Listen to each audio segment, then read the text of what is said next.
ഇന്ന് ഈ പകൽ കർത്താവിൻ്റെ സന്നിധിയിൽ നമുക്കായിരിക്കാം. നിശ്ചയമായും ഇന്ന് പകൽ നമ്മുടെ ജീവിതത്തിൽ ഒരു വലിയ അനുഗ്രഹത്തിൻ്റെ, ഒരു വലിയ ദൈവപ്രവൃത്തിയുടെ പകലായി തീരുമെന്ന് ഞാൻ ദൈവത്തെ വിശ്വസിക്കുകയാണ്. ഇന്ന് നാം വായിച്ച ആ വേദഭാഗം 128 സങ്കീർത്തനമാണല്ലോ. ആ വാക്യങ്ങളിൽ നിന്ന് അല്പമായി കർത്താവിൻ്റെ വചനം സംസാരിപ്പാൻ കർത്താവിൻ്റെ കൃപയിൽ ആശ്രയിക്കുന്നു. ഞാൻ എബ്രായ ലേഖനത്തിൽ നിന്നൊരു മെസ്സേജ് പറയാനായിട്ടാണ് ആഗ്രഹിച്ചത്. എന്നാൽ കഴിഞ്ഞ രാത്രിയിൽ കർത്താവ് എനിക്ക് 128 സങ്കീർത്തനത്തിൻ്റെ 1-ാം വാക്യം എനിക്ക് നൽകി തന്നതുകൊണ്ട് ദൈവത്തിന് സ്തോത്രം. ഞാൻ തയ്യാറാക്കിയ മെസ്സേജ് വരും ദിവസങ്ങളിൽ എപ്പോഴെങ്കിലും സംസാരിക്കാനാണ് ആഗ്രഹിക്കുന്നത്. കർത്താവിൻ്റെ ആത്മാവിൻ്റെ ആ നിയോഗത്തിനനുസരിച്ച് മുന്നോട്ട് പോകുവാൻ ഇന്ന് പകൽ കർത്താവിൻ്റെ സന്നിധിയിലായിരിക്കുന്നു, ആഗ്രഹിക്കുന്നു. അതിൻ്റെ 1-ാമത്തെ വാക്യം ഇങ്ങനെയാണ് നാം വായിക്കുന്നത്: യഹോവയെ ഭയപ്പെട്ട് അവൻ്റെ വഴികളിൽ നടക്കുന്ന ഏവനും ഭാഗ്യവാൻ. ദൈവത്തിന് സ്തോത്രം. ഇന്ന് എന്നെ കേൾക്കുന്ന പ്രിയപ്പെട്ടവരോട് ഞാനൊരു കാര്യം ചോദിക്കട്ടെ. നിങ്ങൾ ഭാഗ്യവാന്മാരാണോ? ആണോ? സ്തോത്രം. ഭാഗ്യവാനാണോ? ഭാഗ്യവതിയാണോ? ഉറപ്പില്ലല്ലേ? ഭാഗ്യവാനാണോ എന്ന് എങ്ങനെ അറിയാൻ പറ്റും? എങ്ങനെ അറിയാൻ പറ്റും? തമിഴ്നാട്ടിൽ പറ്റത്തില്ല. കേരളത്തിലാണെങ്കിൽ ഭാഗ്യവാനാണോ എന്ന് അറിയാൻ പറ്റും അല്ലേ? ഒരു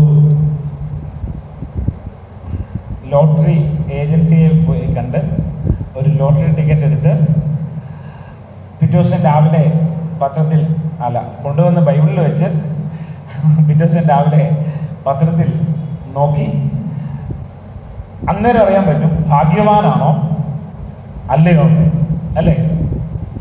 ദൈവത്തിന് സ്തോത്രം. അങ്ങനെ ലോട്ടറി അടിക്കുന്നവരെ നമ്മൾ ഭാഗ്യവാന്മാരെന്ന് ഈ ലോകം പറയാറുണ്ട്. ദൈവത്തിന് സ്തോത്രം. എന്നാൽ ഇന്ന് ഞാൻ പറയാൻ ആഗ്രഹിക്കുന്നത് ഈ ലോകത്തിൻ്റെ ദൃഷ്ടിയിൽ, ലോകത്തിൻ്റെ കണ്ണുകളിൽ ഭാഗ്യവാനായ ഒരു വ്യക്തിയെക്കുറിച്ചല്ല, മറിച്ച് ലോകത്തെ സൃഷ്ടിച്ച സൃഷ്ടാവായ ദൈവത്തിൻ്റെ കണ്ണുകളിൽ ഭാഗ്യവാനായ ഒരു വ്യക്തിയെക്കുറിച്ചാണ്. ദൈവത്തിന് സ്തോത്രം. ഇന്ന് ഈ പകൽ നമ്മൾ ദൈവത്തിൻ്റെ സന്നിധിയിലായിരിക്കുമ്പോൾ നമ്മൾ ഭാഗ്യവാന്മാരായി മാറണമെന്ന് ഏറ്റവും കൂടുതൽ ആഗ്രഹിക്കുന്നത് ആരാണ്? നമ്മുടെ ദൈവം. നമ്മുടെ അപ്പനും അമ്മയും നമ്മെ കാണുന്നതിന് മുമ്പ് നമ്മെ കണ്ടതും അറിഞ്ഞതും പേർ ചൊല്ലി വിളിച്ചതും നമ്മുടെ സൃഷ്ടാവായ ദൈവമാണ്. ദൈവത്തിന് സ്തോത്രം.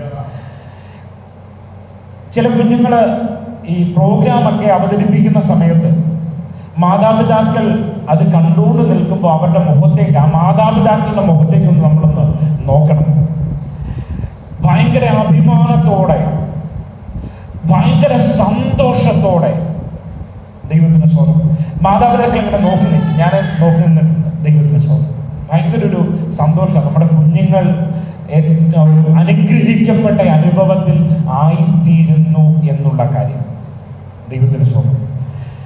ഇന്ന് ആ പിതാവിൻ്റെ ഹൃദയത്തിലേക്ക് നോക്കിയാൽ, നമ്മെ സൃഷ്ടിച്ച നമ്മുടെ സൃഷ്ടാവായ ദൈവത്തിൻ്റെ തിരുഹൃദയത്തിലേക്ക് നോക്കിയാലും നമ്മളെല്ലാവരും അനുഗ്രഹിക്കപ്പെടുന്നത് കാണുമ്പോൾ, ഭാഗ്യവാന്മാരായി തീരുന്നത് കാണുമ്പോൾ നമ്മുടെ പിതാവായ ദൈവത്തിന് വലിയ സന്തോഷമാണ്. അതിൻ്റെ മറുവശം പറയാം. നമ്മൾ നിരാശരായി, അനുഗ്രഹിക്കപ്പെടാത്തവരായി, ക്ലേശമനുഭവിച്ചുകൊണ്ട് ദൈവ സാന്നിധ്യത്തിൽ നിന്നും, ദൈവ ശബ്ദത്തിൽ നിന്നും, ദൈവികമായ ആ പരിപാലനത്തിൽ നിന്നും അകന്നു പോകുമ്പോൾ സ്വർഗീയ പിതാവിൻ്റെ ഉള്ളം വേദനിക്കുന്നുണ്ട്, നൊമ്പരപ്പെടുന്നുണ്ട്, ഭാരപ്പെടുന്നുണ്ട്. ഇന്ന് പകൽ ഞാനും നിങ്ങളും ഭാഗ്യവാനാണ് എന്ന് ദൈവത്തിൻ്റെ മാറ്റമില്ലാത്ത വചനം നമ്മെ നോക്കി വിളിച്ചു പറയുമ്പോൾ, ആമേൻ കർത്താവേ, ഞാൻ വിശ്വസിക്കുന്നു, എൻ്റെ ദൈവം എന്നെ ഭാഗ്യവാൻ എന്ന് വിളിച്ചാൽ ഞാൻ ഭാഗ്യവാൻ തന്നെ ആണ് എന്ന് പറയാൻ നമ്മുടെ ജീവിതത്തിൽ ഇടയായി തീരട്ടെ. യാക്കോബിനെ നോക്കി, ഉപായിയെ നോക്കി ദൈവം വിളിച്ചു ഇസ്രായേലിന്റെ പ്രഭു. നിശ്ചയമായും യാക്കോബ് ഇസ്രായേലിന്റെ പ്രഭുവായി, ഇസ്രായേൽ ദൈവത്തിന്റെ പ്രഭുവായി മാറുവാൻ ഇടയായി, ഇസ്രായേലായി മാറുവാൻ ഇടയായി.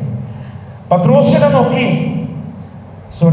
ശിമോനെ നോക്കി പത്രോസ് എന്ന് വിളിക്കാനിടയായി. അവൻ ആ പാറ കഷ്ണം പോലെ ആയിത്തീരുവാൻ ഇടയായി തീർന്നു. ഇന്ന് പകൽ നിന്നെയും നിങ്ങളെയും നോക്കി ഭാഗ്യവാൻ എന്ന് ദൈവം വിളിച്ചാൽ, മനുഷ്യനല്ല, ദൈവം വിളിച്ചാൽ 100% ഞാനും നിങ്ങളും ഭാഗ്യവാന്മാരാണ്. ദൈവത്തിന് സ്തോത്രം. ദൈവവചനത്തിലുടനീളം നമുക്ക് കാണുവാൻ കഴിയുന്ന ഒന്നാണ് ഭാഗ്യവർണ്ണനകൾ, അല്ലേ? ഭാഗ്യവർണ്ണനകൾ. ദൈവത്തിന് സ്തോത്രം. ബൈബിളിൽ അനേക ഭാഗ്യവർണ്ണനകളെ നമുക്ക് കാണുവാൻ, മനസ്സിലാക്കുവാനായിട്ട് ഇടയായിത്തീരും.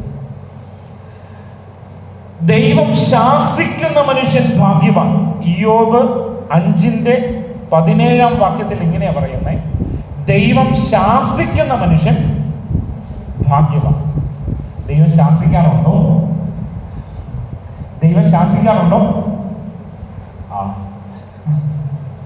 ദൈവം ശാസിക്കുന്നുണ്ടെങ്കിലും നമ്മൾ അതൊന്നും അറിയാതെ പോവുകയാണ്.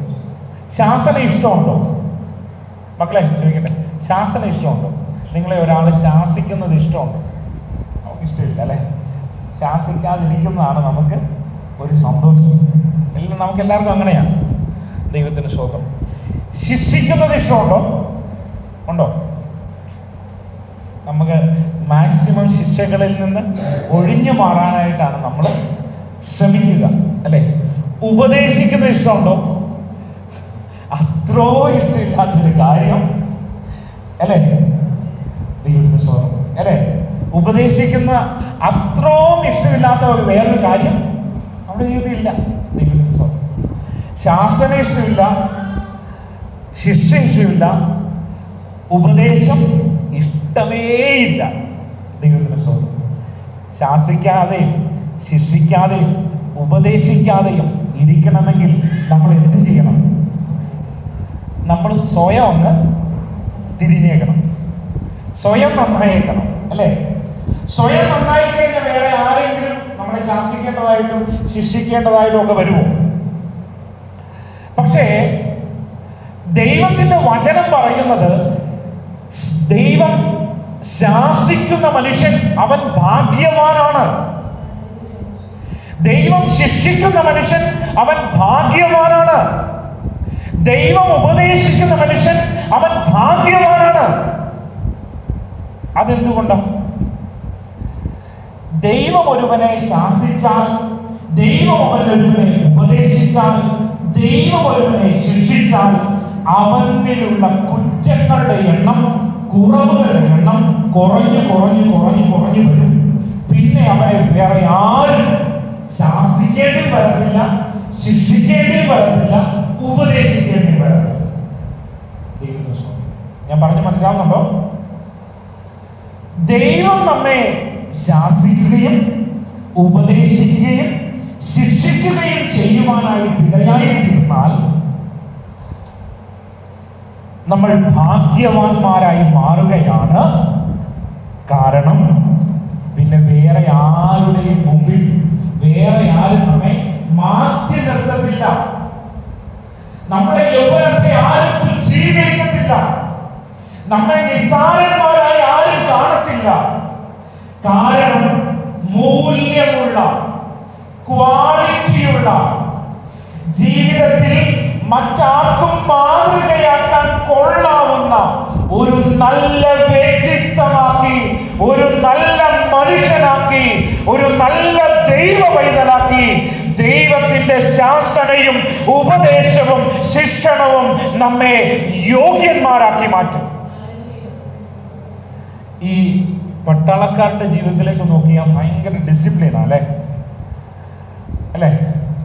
അവർ നല്ല ട്രെയിൻഡാണ്.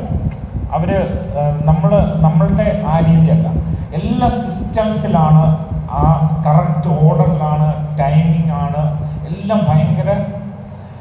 അവർക്ക് അതുപോലൊരു ട്രെയിനിങ്ങാണ്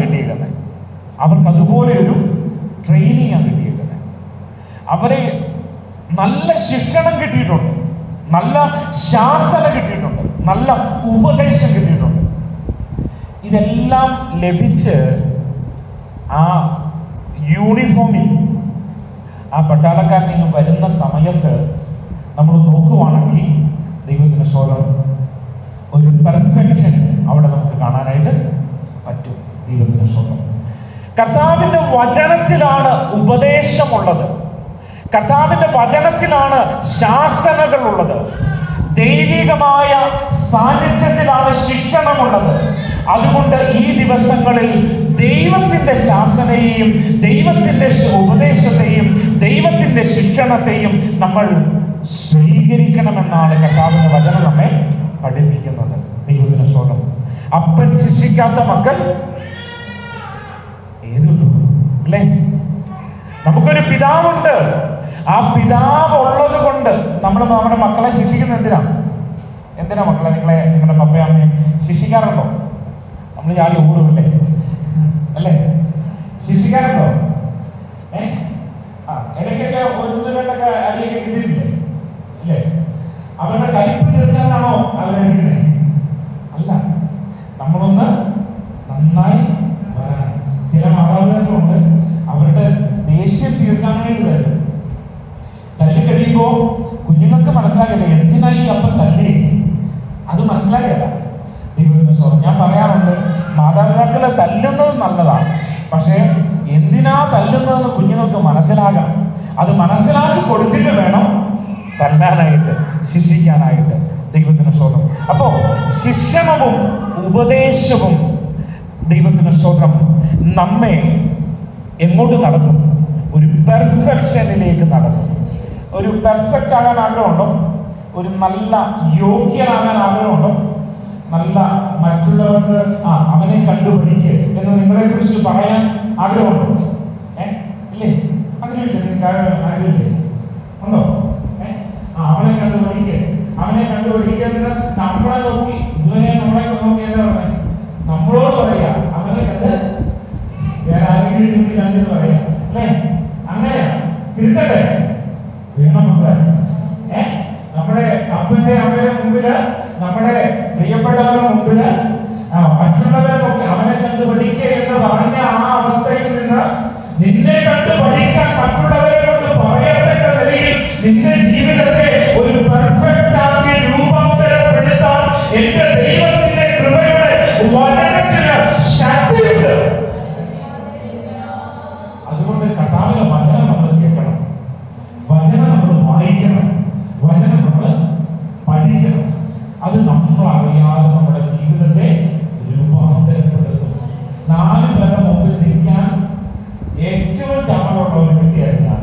ദൈവത്തിന് 4 പേരുടെ മുമ്പിൽ എനിക്ക് നിൽക്കാൻ പറ്റത്തില്ല. ദൈവത്തിന് ഞാൻ ഒഴിഞ്ഞു മാറി പോകണം അതുപോലെ.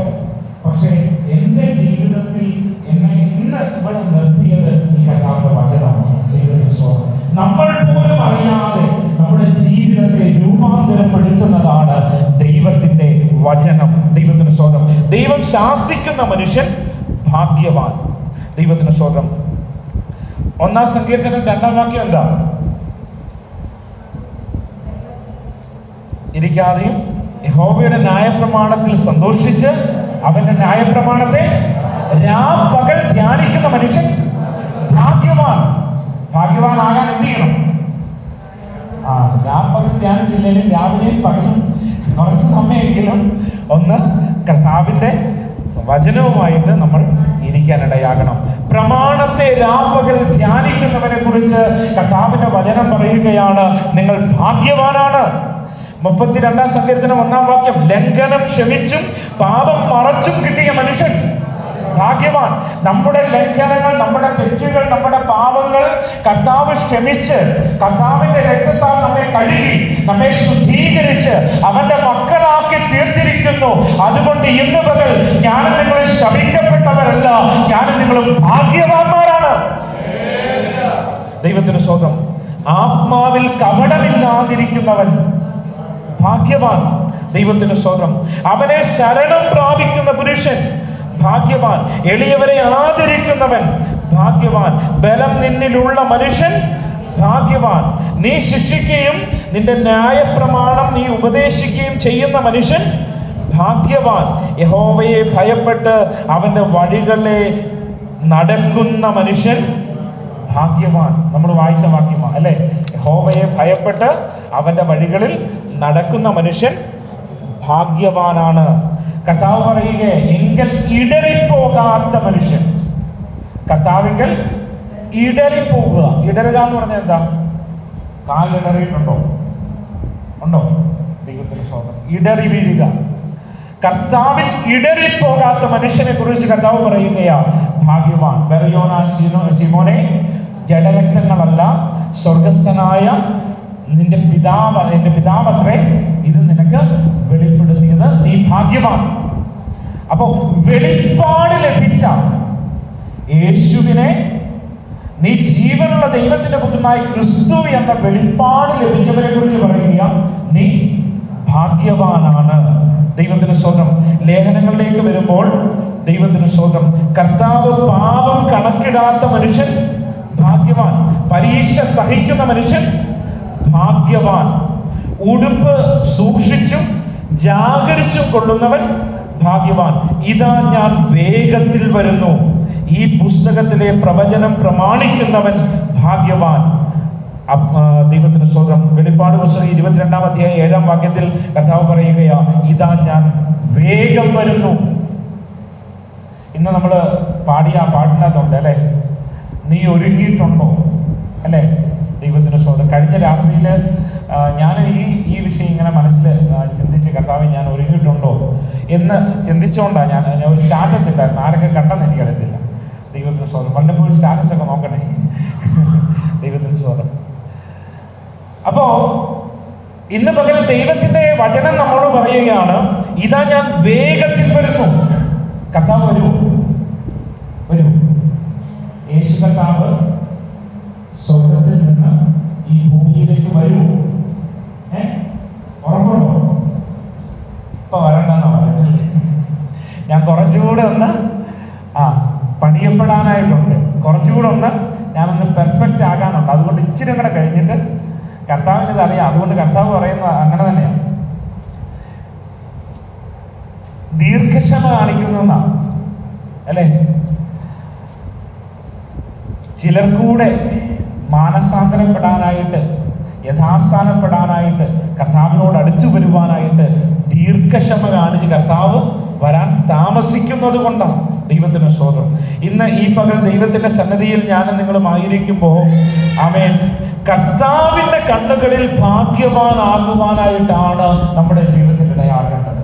ഈ നമ്മൾ കുറെ വചനങ്ങൾ ഭാഗ്യവർണ്ണനകൾ അതിനകത്ത് പറഞ്ഞിരിക്കുന്നതിന്റെ സാരം ഞാൻ പറഞ്ഞേ. ദൈവത്തിന്റെ സ്തോത്രം. കർത്താവിന്റെ വചനത്തിൽ നമ്മൾ പ്രിയപ്പെടുവാൻ ഇടയാകുമ്പോൾ ശാസനയെയും ഉപദേശത്തെയും ശിക്ഷണത്തെയും നമ്മൾ സ്വാഗതം ചെയ്തുകൊണ്ട് നമ്മുടെ ജീവിതത്തിൽ ഒരു രൂപാന്തരം വരുത്തുവാനായിട്ട് നമ്മൾ ആഗ്രഹിക്കുമ്പോൾ നമ്മൾ ഭാഗ്യവാന്മാരായിട്ട് മാറുകയാണ്. ദൈവത്തിന് സ്തോത്രം. 128-ാം സങ്കീർത്തനം അതിന്റെ 1-ാം വാക്യം ഒന്നുകൂടെ വായിക്കുന്നു. യഹോവയെ ഭയപ്പെട്ട് അവന്റെ വഴികളിൽ നടക്കുന്ന ഏവനും ഭാഗ്യവാൻ. ദൈവത്തിന് സ്തോത്രം. അപ്പോ ഭാഗ്യവാനാകാൻ നമുക്ക് പറ്റും. എങ്ങനെയാ? 2 കാര്യങ്ങൾ അവിടെ പറയുന്നുണ്ട്. ഒന്ന്, യഹോവയെ ഭയപ്പെടുക. 2, അവന്റെ വഴികളിൽ നടക്കുക. ദൈവത്തിന് സ്തോത്രം. യഹോവയെ ഭയപ്പെടുക, അവന്റെ വഴികളിൽ നടക്കുക. ദൈവത്തിന് സ്തോത്രം. ദൈവത്തിന്റെ കണ്ണിൽ ഞാനും നിങ്ങൾ ഭാഗ്യവാന്മാരാണോ? ആണോ? അതെ, അതെ കേട്ടോ. കർത്താവിന്റെ കണ്ണുകളിൽ നമ്മൾ ഭാഗ്യവാന്മാരാണ്. ഈ സങ്കീർത്തനത്തില് ഭാഗ്യവാൻ, ഭക്തൻ, അനുഗ്രഹിക്കപ്പെട്ടവൻ. ഒരു വ്യക്തിയെക്കുറിച്ച് പറയുകയാണ്, അവൻ ഭാഗ്യവാനാണ്, അവൻ ഭക്തനാണ്, അവൻ അനുഗ്രഹിക്കപ്പെട്ടവനാണ്. ഇന്ന് ഈ വചനം കേൾക്കുമ്പോൾ നമ്മുടെ ജീവിതത്തിലും നമ്മൾ ഭാഗ്യവാന്മാരാകണം, നമ്മൾ ഭക്തിയുള്ളവരാകണം, നമ്മൾ അനുഗ്രഹിക്കപ്പെട്ടവരാകണം. ദൈവത്തിന് സ്തോത്രം. ഭാഗ്യവാനാകണം. ഈ ഭൂമിയിൽ നമ്മൾ ഭാഗ്യവാന്മാരായിട്ട് ജീവിക്കണം. 2, ഭക്തിയോടെ ജീവിക്കണം. 3, ദൈവത്തിന് സ്തോത്രം. എങ്ങനെയാണ്? അനുഗ്രഹിക്കപ്പെട്ടവരായിട്ട് ജീവിക്കണം. ദൈവത്തിന് സ്തോത്രം. ഈ ഭയമുണ്ടോ? പേടിയുണ്ടോ?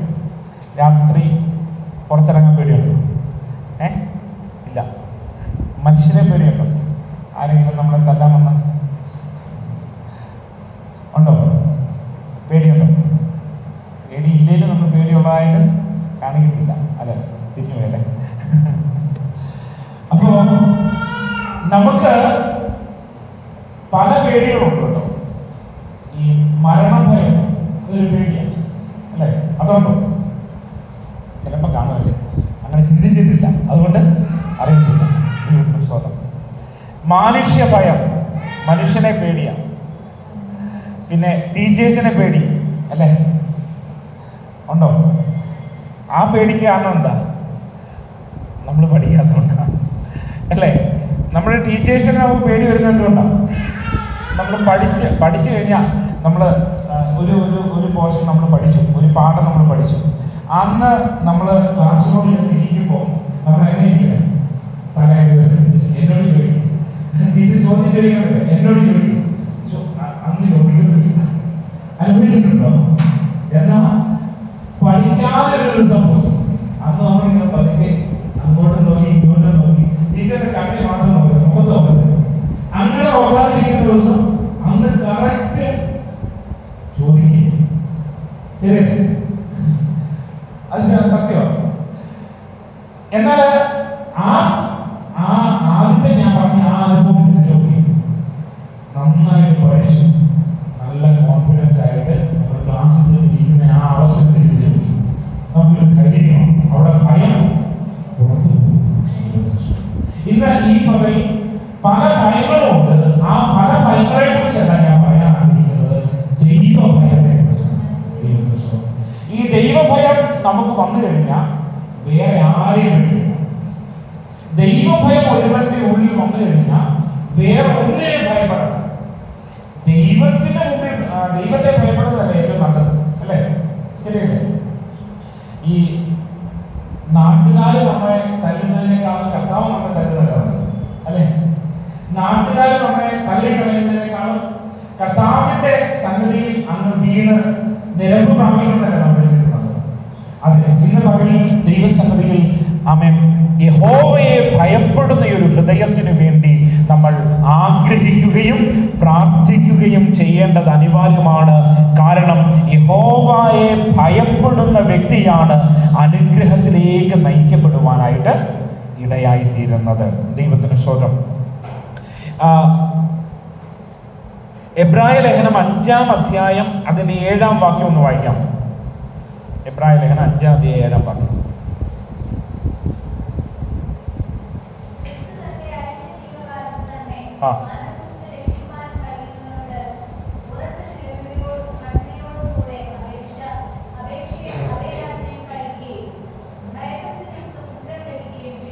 എന്ത് നിമിത്തം? ഭയഭക്തി നിമിത്തം ഉത്തരം ലഭിച്ചു. ഇന്ന് ഈ പകൽ ദൈവത്തിന്റെ സന്നിധിയിൽ നമുക്ക് മറുപടി ലഭിക്കാൻ, നമ്മുടെ പ്രാർത്ഥനാ വിഷയങ്ങൾക്ക് മറുപടി ലഭിക്കാൻ ഏറ്റവും അനിവാര്യമായ ഒരു ഘടകമാണ് ഭയഭക്തി. ഭയമുണ്ട്, ഭക്തിയുണ്ട്. പഴയ നിയമത്തിൽ ഈ യഹോവയെ ഭയപ്പെടുക എന്നുള്ളതിന് ഭക്തി എന്ന പദം അവിടെ ഉപയോഗിച്ചിരുന്നത്. ദൈവത്തിന് സ്തോത്രം. അപ്പോൾ യഹോവയെ ഭയപ്പെടുന്ന വ്യക്തിയെ കുറിച്ചാണ് ഭക്തനായ ഒരു മനുഷ്യൻ എന്ന് കർത്താവിന്റെ വചനം പഠിപ്പിക്കുന്നത്. ആമേൻ. ഇയ്യോബിനെ കുറിച്ച് അവൻ നിഷ്കളങ്കനായിരുന്നു, നേരുള്ളവനായിരുന്നു, ദോഷം വിട്ട് അകലുന്നവനായിരുന്നു. യഹോവ ഭക്തനാണ്. ദൈവത്തിന് സ്വന്തം നിഷ്കളങ്കൻ. നമ്മൾ ഈ ദിവസങ്ങളിൽ നിഷ്കളങ്കമായ ഒരു ഹൃദയം കാത്തു സൂക്ഷിക്കാൻ നമുക്ക് സാധിക്കുമോ? നമ്മെ കളങ്കപ്പെടുത്തുന്ന ഒരു ലോകമായത്, നമ്മെ വഷളാക്കുന്ന ഒരു ലോകമായത്. ഈ വഷളാക്കുന്ന ലോകത്തിന്റെ മാലിന്യം ഏൽക്കാതെ നിഷ്കളങ്കമായ ഒരു ഹൃദയം കാത്തു സൂക്ഷിക്കാൻ ദൈവത്തിന്റെ കൃപ ലഭിച്ചവർക്ക് മാത്രമേ പറ്റുള്ളൂ. ദൈവത്തിന്റെ സ്തോത്രം. അപ്പോ യഹോവ ഭക്തിയോടെ ആയിരിക്കുക, ഭയഭക്തിയോടെ ആയിരിക്കുക. യഹോവ ഭക്തിയെ കുറിച്ച് നമുക്കറിയാവുന്ന ഒരു വാക്യമുണ്ട്, യഹോവ ഭക്തി ജ്ഞാനത്തിന്റെ ആരംഭം. ഈ ശരിക്കുമുള്ള ജ്ഞാനം എന്താ? നോട്ട്ബുക്ക് മൊത്തം പഠിച്ചു തീർക്കുന്നതല്ല. ഈ ജ്ഞാനത്തെ കുറിച്ച് പറയുമ്പോൾ ഞാൻ എന്നെ പഠിപ്പിച്ചൊരു അധ്യാപനം പറഞ്ഞൊരു കഥയുണ്ട്. നമ്മൾ ഒരു മരണ വീട്ടിൽ ചെന്ന് കഴിഞ്ഞാൽ നമ്മൾ പാടുന്ന പാട്ട് ഏതാണ്? അതിനോട് യോജിച്ച് വരുന്ന പാട്ടുകളാണ്, അല്ലെ? നമുക്ക് കുറെ പാട്ടറിയാം, അത് അറിവാണ്, ജ്ഞാനമാണ്.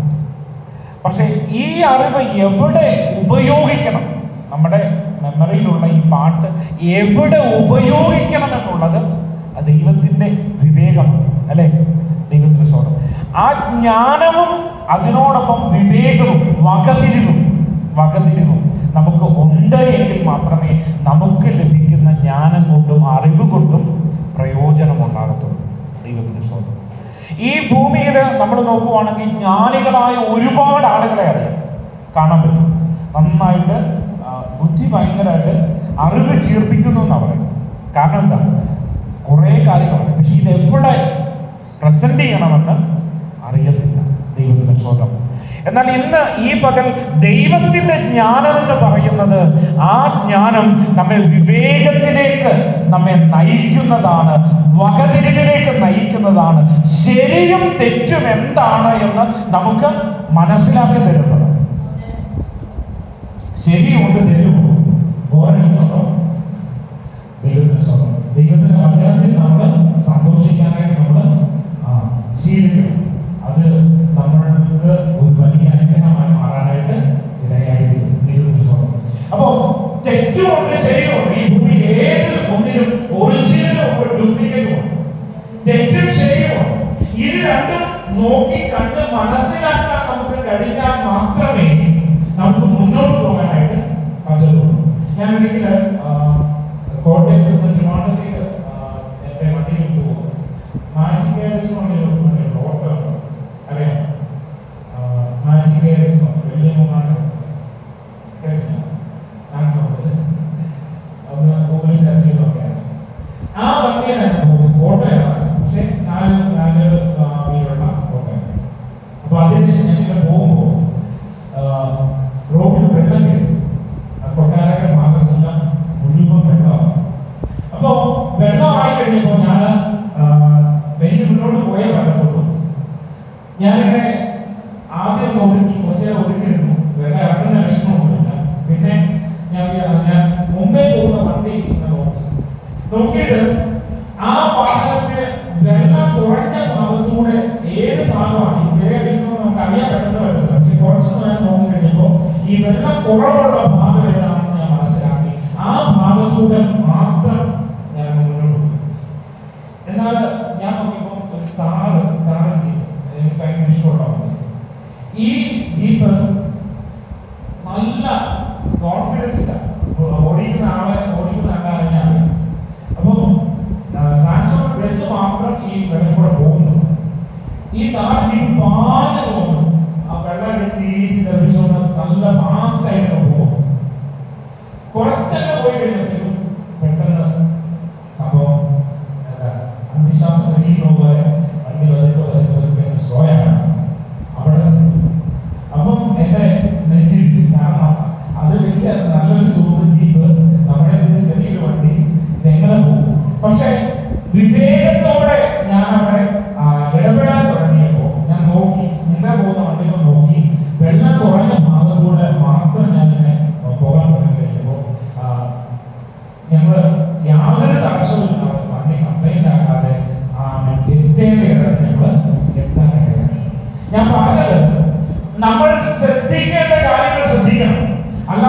നേരെ ചെന്ന് കയറി ദൈവം തന്നെ നോക്കിക്കൊള്ളൂ എന്നുള്ള രീതിയിൽ നമ്മൾ അബദ്ധത്തിനോട് ചെന്ന് ചാടുവാനായിട്ട് നമ്മുടെ ജീവിതത്തില് ഇടയാളപ്പെടരുത്. അങ്ങനെയാണ് സംഭവം ഓഫായി പോകാനും കുറെ സമയം നമുക്ക് പാടായി പോകാനും ഇടയാകും. അതുകൊണ്ട് ഇന്ന് പകൽ ദൈവസന്നിധിയിൽ വിവേകമുള്ള ഒരു ഹൃദയത്തോടെ ദൈവഭക്തിയുള്ളവനായിട്ട് ശരിയും തെറ്റും, ശരിയേതാണ് തെറ്റേതാണ് എന്ന് മനസ്സിലാക്കി തിരിച്ചറിഞ്ഞ് അതിനനുസരണമായി മുന്നോട്ട് പോകുവാൻ ദൈവത്തിന്റെ പരിശുദ്ധാത്മാവ് നമ്മെക്കുറിച്ച് ആഗ്രഹിക്കുകയാണ്.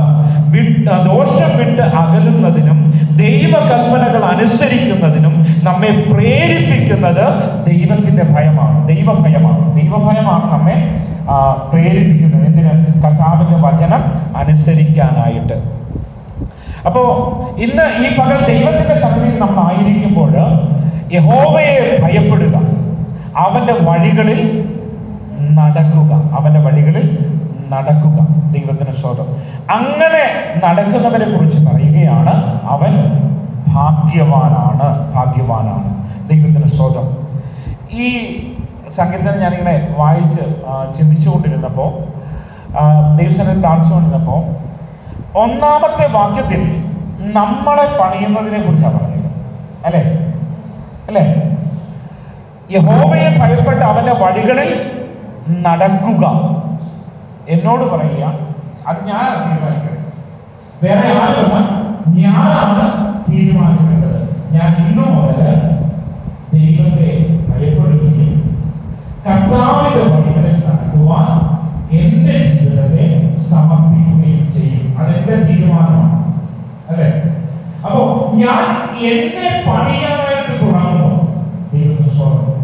അതിന്റെ അടുത്ത വാക്യങ്ങളിൽ ദൈവത്തിന് സ്തോത്രം നമുക്ക് കാണാൻ കഴിയുന്നത്, നീ ഭാഗ്യവാൻ, നിനക്ക് നന്മ വരും, നിന്റെ ഭാര്യ നിന്റെ വീട്ടിനകത്ത് ഫലപ്രദമായ മുന്തിരിവള്ളി പോലെയും നിന്റെ മക്കൾ നിന്റെ മേശയ്ക്ക് ചുറ്റും ഒലിവ് തൈകൾ പോലെയും ഇരിക്കും.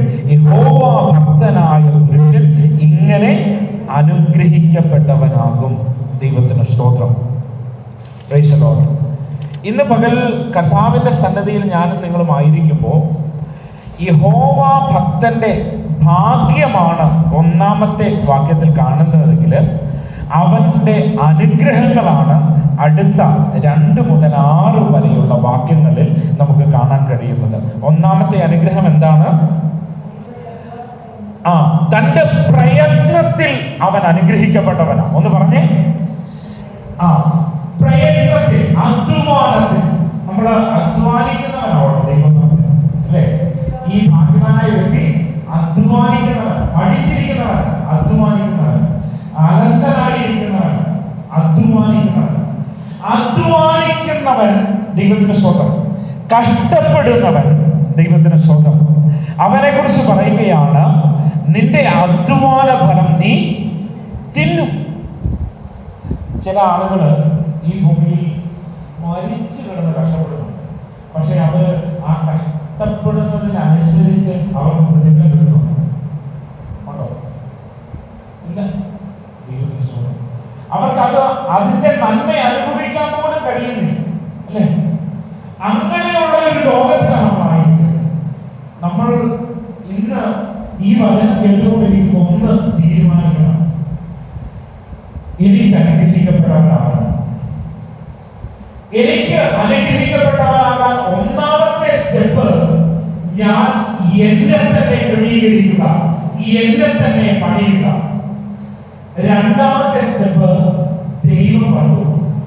നമുക്കൊരു കുടുംബം ദൈവം പണിയും. നമുക്കൊരു കുടുംബം ദൈവം പണിയും. ദൈവത്തിന്റെ സ്വന്തം നല്ലൊരു കുടുംബം പണിയുവാൻ ദൈവത്തിന്റെ പരിശുദ്ധാത്മാവിന് ഇന്ന് പകൽ എന്നെ കുറിച്ചും നിങ്ങളെ കുറിച്ചും വലിയൊരു പദ്ധതിയുണ്ട്.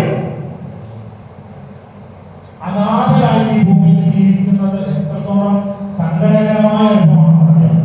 ദൈവത്തിന്റെ സ്വന്തം ബന്ധങ്ങളില്ല, സ്വന്തങ്ങളില്ല, ആരും നമ്മളെ അന്വേഷിക്കാനോ പറയാനോ ഇല്ലാത്ത ഒരവസ്ഥ. ആ ഒരവസ്ഥയിൽ ജീവിക്കുന്ന അനേകർ ഉള്ളപ്പോഴാണ് നമുക്ക് ദൈവം ഒരു കുടുംബത്തെ സമ്മാനിച്ചിരിക്കുന്നത്. ഒറ്റപ്പെടലിന്റെ വേദനയും പ്രയാസവും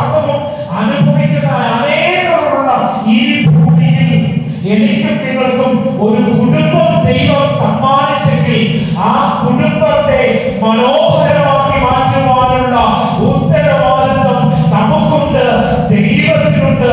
ഇന്ന് ഈ പകലിൽ നിന്റെ അധ്വാന ഫലം, നിന്റെ പ്രയത്ന ഫലം നീ അനുഭവിച്ച് നിന്നെ ഒരു ഭാഗ്യവാനാക്കി മാറ്റുവാൻ മാത്രമല്ല, നാളെയുടെ ദിനങ്ങളിൽ നിനക്ക് വേണ്ടി അനുഗ്രഹിക്കപ്പെട്ട ഒരു കുടുംബത്തെ പണിയുവാനും അവൻ സ്വർഗ്ഗത്തിലെ ദൈവത്തിന് വലിയൊരു പദ്ധതിയും പ്ലാനും നമ്മുടെ മേൽ ഉള്ളതുകൊണ്ട് ഇന്ന് ദൈവസന്നിധിയിൽ പ്രതീക്ഷയോടെ സമർപ്പണത്തോടെ അവൻ ദൈവസന്നിധിയിൽ ഒരു തീരുമാനം എടുക്കുവാനിടയാകട്ടെ.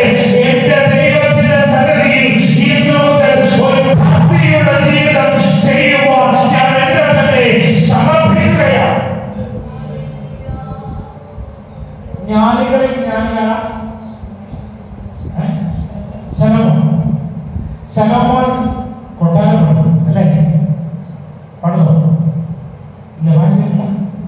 ശലോമോൻ തന്റെ മനസ്സിന് തോന്നിയതെല്ലാം പണിതു, എല്ലാം പണിതു. പക്ഷെ അവന്റെ ജീവിതം അവൻ പണിതു. അവന്റെ ജീവിതം പണിതു, പലരും പണിതു.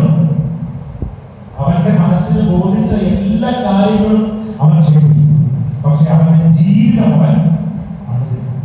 അവന്റെ ജീവിതം പണിയാത്തത് കൊണ്ട് ദൈവത്തിന്റെ സ്വന്തം അവന്റെ ജീവിതം ഒരു വലിയ പരാജയമായി തീരാനിടയായി.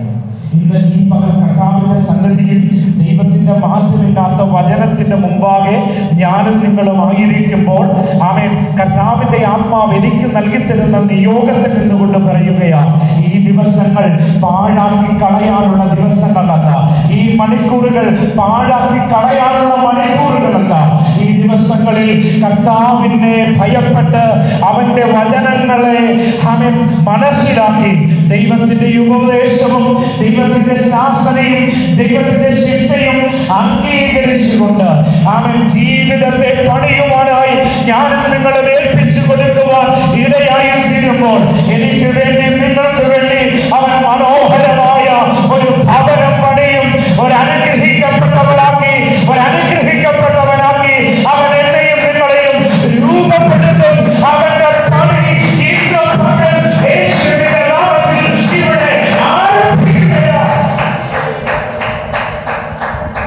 പണിയപ്പെടേണ്ട ചില കുടുംബങ്ങളെ പരിശുദ്ധമായ ദൈവത്തിന്റെ ആത്മാവ് ഈ ദിവസങ്ങളിൽ പണിതെടുക്കുവാനിടയാവുകയാണ്. പണിയപ്പെടേണ്ട ചില വ്യക്തി ജീവിതങ്ങളുടെ ജീവിതം കർത്താവിന്റെ ആത്മാവിനാൽ ഈ ദിവസങ്ങളിൽ പണിയപ്പെടുകയാണ്. എന്റെയും നിങ്ങളെയും തമ്പുരാൻ പണിയുന്നത് എന്തിനാണെന്നറിയാമോ? എന്റെയും നിങ്ങളെയും ഒരു അനുഗ്രഹമാക്കി മാറ്റുവാൻ. കർത്താവിന്റെ മഹത്വം, ദൈവത്തിന്റെ സ്തോത്രം. തന്റെ പ്രയത്നത്തിൽ അവൻ അനുഗ്രഹിക്കപ്പെട്ടവനാണ്. തന്റെ കുടുംബ ജീവിതത്തിൽ അവൻ അനുഗ്രഹിക്കപ്പെട്ടവനാണ്. ദൈവത്തിന് സ്തോത്രം. ദീർഘായുസ്സിലും പുത്രസമ്പത്തിലും അവൻ അനുഗ്രഹിക്കപ്പെട്ടവനാണ്. ദൈവത്തിന് സ്തോത്രം. ഹല്ലേലൂയ.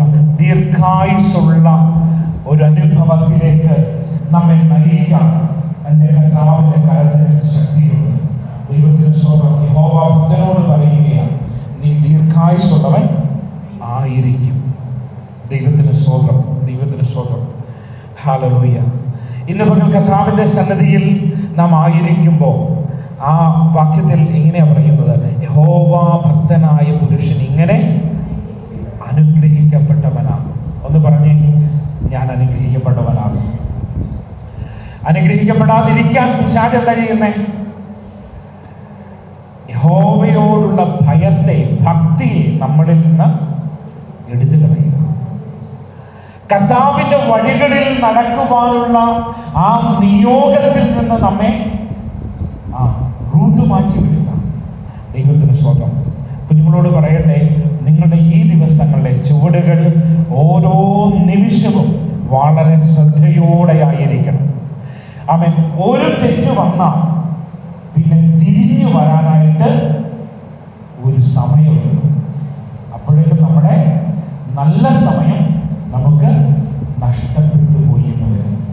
അതുകൊണ്ട് ഈ ദിവസങ്ങളിൽ യഹോവ ഭക്തി ഭക്തിയോടെ ജീവിക്കാനായിട്ട് ഞാനും നിങ്ങളും മനസ്സ് വെക്കുവാൻ ഇടയായി തീരുമ്പോൾ നമ്മുടെ ജീവിതം ഒരു വലിയ അനുഗ്രഹമായി മാറുവാൻ ഇടയായി തീരും എന്നതിൽ യാതൊരു സംശയവും ഇല്ല. ദൈവത്തിന് സ്തോത്രം. യഹോവയുടെ വഴികളിൽ നടക്കുക. യഹോവയുടെ വഴി തികവുള്ളതാണ്. ദൈവത്തിന് സ്തോത്രം. കർത്താവിന്റെ വഴി എങ്ങനെയുള്ള തികവുള്ളത്.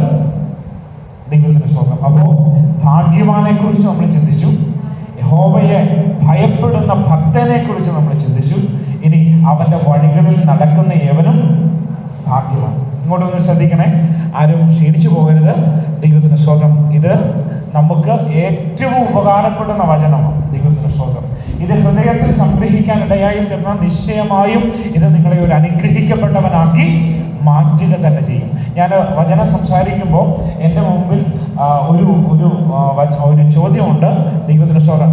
ഈ പ്രസംഗം എന്നെ രക്ഷിക്കുന്നതാണോ? ഈ പ്രസംഗം എൻ്റെ കേൾവിക്കാരായ നിങ്ങളെ രക്ഷയിലേക്ക് നടത്തുന്നതാണോ? ദൈവത്തിന് സ്തോത്രം.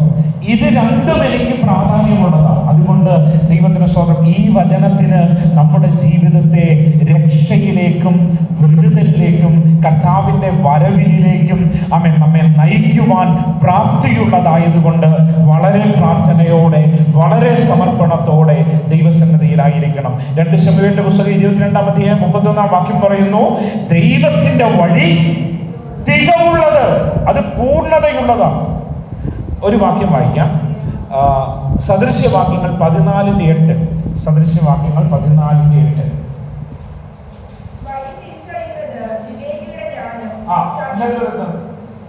എന്താണ് അവിടെ വായിച്ചത്? ഒന്ന് വായിച്ചേ. വഴി തിരിച്ചറിയുന്നത് വിവേകിയുടെ ജ്ഞാനം. വിവേകികളാണോ? നമ്മൾ വിവേകമുള്ളവരാണോ? ആണോ? ആകണം അല്ലേ? വിവേകിയുടെ ജ്ഞാനം എന്താ? വഴി തിരിച്ചറിയണം. നിങ്ങളുടെ മുമ്പിൽ പല വഴികളുണ്ട്. കേട്ടോ, നിങ്ങളുടെ മുമ്പിൽ പല വഴികൾ ഉണ്ട്. എല്ലാ വഴിയും നിങ്ങൾക്കുള്ള വഴിയാണോ? അല്ല. എല്ലാ വഴികളും നമുക്കുള്ള വഴി അല്ല. നമുക്കുള്ള വഴിയിലൂടെ നമ്മൾ പോയാലേ എത്തേണ്ട ഇടത്ത് നമ്മൾ എത്തേണ്ട മകളെ നിങ്ങൾക്ക് വേണ്ടി ദൈവം കരുതിയിട്ടുണ്ട്. കേട്ടോ, ദൈവത്തിന്റെ കരുതലുണ്ട്. ദൈവം കരുതി ഓരോ ഇടങ്ങളിൽ അത് വെച്ചിട്ടുണ്ട്. ഇസ്രായേൽ ജനത്തെ ഭൂമിയിലൂടെ നടത്തുമ്പോൾ ആ മാറ മധുരമായി തീരാനുള്ള ആ ചെടി അവിടെ കരുതിയിട്ടുണ്ടായിരുന്നു അല്ലേ? അങ്ങനെ ഓരോന്ന് എടുത്തു നോക്കിക്കഴിഞ്ഞാൽ ദൈവത്തിന്റെ കരുതൽ ഉടനീളം ഉണ്ടായിരുന്നു. പക്ഷെ എത്തേണ്ട ഇടത്ത് അവർ എത്തണം, എന്നാലേ ആ വാഗ്ദത്തം നമുക്ക് പ്രാപിക്കാൻ പറ്റത്തുള്ളൂ. ഇവിടെ നമുക്ക് ചെന്നൈ സെൻട്രലിലോട്ട് പോകണം. ഇവിടെ നമ്മൾ പ്രാർത്ഥിക്കാൻ പോവാം. ദൈവമേ അതിലെ പോകുന്ന കൈ ഇതിലേ വരണം. എനിക്ക് നമ്മുടെ വാഹനത്തിൽ കാല് വെച്ച് ട്രെയിനിലോട്ട് കയറും. നടക്കും.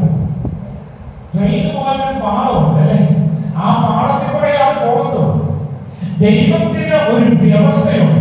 ദൈവത്തിന്റെ വ്യവസ്ഥയ്ക്കനുസരിച്ച് നമ്മൾ നിന്നാൽ മാത്രമേ നമുക്ക് പോകേണ്ട ഇടത്തേക്ക് പോകാനും എത്തേണ്ട ഇടത്ത് നമ്മൾ എത്താനും ഇടയായിട്ട്. കർത്താവ് പറഞ്ഞ ഒരു വാക്യമുണ്ട്. ദൈവത്തിന്റെ സ്വന്തം മത്തായി സുവിശേഷം 7-ാം അധ്യായം അതിന്റെ 13-14 വാക്യങ്ങളും കൂടെ വായിക്കാം.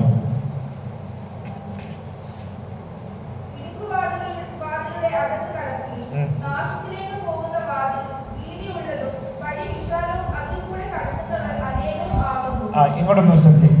നിങ്ങൾ ഓൺലൈനിൽ സാധനങ്ങൾ വാങ്ങിക്കാറ് ഉണ്ടോ? ഈ ഓൺലൈനിൽ നമ്മൾ ഒരു സാധനം സെലക്ട് ചെയ്യാൻ നമ്മൾ എന്താ ആദ്യം ചെയ്യുന്നത്? നമ്മളത് ഒരു പ്രോഡക്റ്റിന്റെ പേര് അടിച്ചു കൊടുക്കും. അത് കഴിഞ്ഞിട്ട് നമ്മൾ അത് കൊള്ളാമോ എന്നൊന്നും നോക്കും അല്ലേ? എങ്ങനെ നോക്കുന്നത്? ഇതിന് മുമ്പ് വാങ്ങിച്ചവരുടെ റിവ്യൂ ആണ് അല്ലേ? അല്ലേ? നിങ്ങളങ്ങനെ അതല്ലേ ചുമ്മാ ബുക്ക് ചെയ്യണം, വരുമ്പോൾ അവരുടെ ഒത്തിരി റിട്ടേൺ ചെയ്യണം, അങ്ങനെയാണോ? അല്ല. നമ്മുടെ സാധാരണ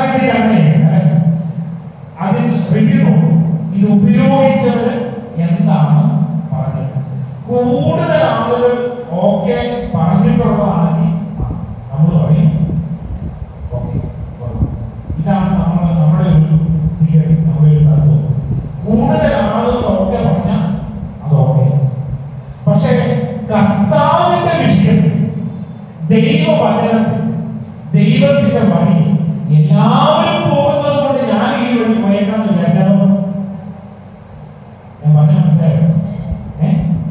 എല്ലാവരും പോകുന്ന വഴിയെ പോയി കഴിഞ്ഞാൽ ആ വഴിയാണ് പോകാം. കർത്താവിന്റെ വഴി നമ്മൾ വായിച്ച വാക്യത്തിലുണ്ട് അല്ലേ? എന്താ നമ്മൾ വായിച്ചത്? നാശത്തിലേക്ക് പോകുന്ന വാതിൽ ഇടുക്കോളൂ വിശാലമാണ്, വീതിയുള്ളതും വഴി വിശാലം, അതിലൂടെ കടക്കുന്നവർ അനേകരാണ്. ആ അനേകർ റിവ്യൂ പറയുകയാണ്, ഇതാണ് നല്ല വഴി, വിശാലമായ വഴി, വീതിയുള്ള വാതിൽ, ഇതിലൂടെ കടക്കുന്നത് അനേകരാണ്. അപ്പോൾ നമ്മൾ ഇന്നത്തെ ഭാഷയിൽ പറഞ്ഞാൽ നമ്മൾ റിവ്യൂ നോക്കി കഴിയുമ്പോൾ എല്ലാവരും പോകുന്നത് ഈ വഴിയാണ്. അങ്ങനെയാണെങ്കിൽ പിന്നെ ഞാനും ഇരിക്കട്ടെ ഈ വഴിയാണ്. അങ്ങനെ നമുക്ക് പോകാൻ പറ്റും. നമ്മൾ മുമ്പ് വായിച്ച ആ വാക്യം, വഴി തിരിച്ചറിയുന്നത് വിവേകിയുടെ ജ്ഞാനം അല്ലേ? എല്ലാവരും പോകുന്ന വഴിയാണ് ശരിയായ വഴിയെന്ന് നമ്മൾ ചിന്തിച്ചാൽ അത് നമ്മുടെ ജീവിതത്തിൽ പരാജയമാകും. എന്നാൽ വാക്ക് മാറാത്ത, മാറ്റമില്ലാത്ത, സർവശക്തനായ ജീവനുള്ള ദൈവത്തിന്റെ പുത്രനായ കർത്താവ് പറയുകയാണ്, അവൻ ഇടുക്കമുള്ള വഴി തിരഞ്ഞെടുത്തു, ഞെരുക്കമുള്ള വഴി തിരഞ്ഞെടുത്തു. അവൻ പുറമെ നോക്കുമ്പോൾ ഇടുക്കമായിട്ട് തോന്നും, ഞെരുക്കമായിട്ട് തോന്നും, അതിലൂടെ കടക്കുന്നത് ചുരുക്കം പേരായിരിക്കും. എന്നാൽ ജ്ഞാനിയുടെ വിവേകം എന്ന് പറയുന്നത് അവൻ ശരിയായ വഴിയെ തിരഞ്ഞെടുക്കുന്നതല്ല. ഇന്ന് ഈ പകലിൽ അവൻ ബുദ്ധിയുള്ള, വിവേകമുള്ള, ദൈവത്തിനറിയിച്ച ദൈവത്തിന്റെ മക്കളെ ഈ ലോകത്തിന്റെ മോഹങ്ങൾക്ക് അധീനരായി ഒഴുകിപ്പോകുവാൻ അല്ല സ്വർഗ്ഗത്തിലെ ദൈവം നിന്നെ വിളിച്ചത്. ദൈവത്തിന് വേണ്ടി വെച്ച്, വചനത്തിൽ നിന്ന്, ഉപദേശത്തിൽ നിന്ന് ദൈവിക ശിക്ഷയിൽ സന്തോഷം കണ്ടെത്തുവാൻ ഇടയായിത്തീരുക. യഹോവ ഭക്തിയോടെ ജീവിക്കുക. ഒരു മനുഷ്യന് തന്നെ വഴി ചൊവ്വായി പോകും, എന്നാൽ അതിന്റെ അവസാനം നഷ്ടമായിരിക്കാം. ദൈവത്തിന്റെ സ്വന്തം. അതുകൊണ്ട് നിങ്ങളുടെ മുമ്പിൽ ഇനിയുള്ള ദിവസങ്ങളിൽ വഴികൾ പിരിയുന്ന സമയം അല്ലേ? നമ്മൾ ഇവിടുന്ന് നാട്ടിലോട്ട് പോകുമ്പോൾ കുറേ സമയം ഹൈവേ വഴിയൊന്നുമില്ല, ചോയ്സ് ഒന്നുമില്ല, നമുക്ക് നേരെ കണ്ണു അടച്ച് പോകാം. വഴി തിരിയുന്ന സമയം നമ്മുടെ മുമ്പിൽ പല വഴികൾ, പല ബോർഡ് കണ്ടില്ല, നമ്മൾ നോക്കിയില്ല, ശ്രദ്ധിച്ചില്ല, ഗൂഗിൾ മാപ്പ് നമ്മളെ തെറ്റിച്ചു. നമ്മൾ വേറെ ഏതെങ്കിലും ഒരു വഴി കൂടെ കയറി പോയാൽ പിന്നെ ഒന്ന് കടന്നു തിരിഞ്ഞ് വന്നെങ്കിൽ കുറച്ച് സമയം നമുക്ക് പാടാണ്. നിങ്ങളുടെ വിലപ്പെട്ട സമയമാണ്, വിലപ്പെട്ട സമയമാണ്. കർത്താവിന്റെ വരവ് ഏറ്റവും വാതിൽക്കലായിരിക്കുന്നത് കൊണ്ട് ഈ ദിവസങ്ങളിൽ നമ്മുടെ സമയം വൃഥാവായി കളയുവാനായിട്ട് ഇടയാകരുത്. ഈ ദിവസങ്ങളിൽ തെറ്റ് പറ്റിക്കൂടാ.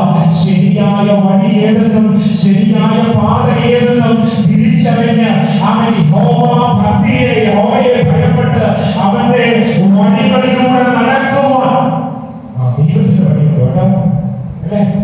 പല വഴികളുണ്ട്, അതിലൊന്ന് ദൈവത്തിന്റെ വഴിയാണ്. നമുക്ക് ഏത് വഴിയാണ് വേണ്ടേ? നമ്മുടെ വഴി വേണോ, നമ്മുടെ കൂട്ടുകാരുടെ വഴി വേണോ, അതോ ദൈവത്തിന്റെ വഴി വേണോ? ദൈവത്തിന്റെ സ്വന്തം കൂട്ടുകാരെല്ലാം അങ്ങോട്ട് പോയേ, അതുകൊണ്ട് ഞാൻ അങ്ങോട്ട് പോകുന്നത് നമുക്ക് പറയാൻ പറ്റുന്നില്ല. കാരണം എന്താ? നമുക്ക് അനുഗ്രഹിക്കപ്പെടണം അല്ലേ? നമുക്ക് അനുഗ്രഹിക്കപ്പെടണം. ദൈവത്തിന്റെ സ്വന്തം അനുഗ്രഹിക്കപ്പെടുവാൻ കർത്താവിനോട് കൂടെയുള്ള ആ യാത്ര തുടരുക എന്ന ഓപ്ഷനാണ് നമ്മുടെ മുമ്പിൽ ഉള്ളത്. ദൈവത്തിന് സ്വന്തം കണ്ടെത്തിയ കർത്താവിന്റെ വഴി കണ്ടെത്തിയാൽ അവൻ അനുഗ്രഹിക്കപ്പെട്ടവനാണ്. വഴി നമ്മൾ തിരഞ്ഞെടുത്ത് കഴിഞ്ഞാൽ, ഡിസൈൻ ചെയ്ത് കറക്റ്റ് വഴി കണ്ടെത്തി കഴിഞ്ഞാൽ നമ്മൾ എത്തേണ്ട ഇടത്ത് എത്തും. തൻ്റെ പ്രയത്നത്തിൽ അനുഗ്രഹം, കുടുംബത്തിൽ അനുഗ്രഹം, ദീർഘായുസ് എന്ന അനുഗ്രഹം. ഇന്ന് ഈ പകൽ എന്നെയും നിങ്ങളെയും ഒരു അനുഗ്രഹമാക്കി മാറ്റുവാൻ ദൈവം ആഗ്രഹിക്കുന്നു. എങ്ങനെയൊക്കെ? നമ്മുടെ പ്രയത്നങ്ങളിൽ നമുക്കൊരു അനുഗ്രഹം നമ്മുടെ മുമ്പിലുണ്ട്. ദൈവത്തിന് സ്തോത്രം. നമ്മുടെ കുടുംബത്തിൽ നമ്മൾ ഒരു അനുഗ്രഹമായി മാറണം. കുടുംബം, ഒരു അനുഗ്രഹിക്കപ്പെട്ട കുടുംബം നമ്മൾ പണിയണം. ദൈവത്തിന് സ്തോത്രം. മൂന്നാമത് ദീർഘായുസ്. ദീർഘായുസ് അത് നമുക്ക് ദൈവം തരുന്ന അനുഗ്രഹമാണ്.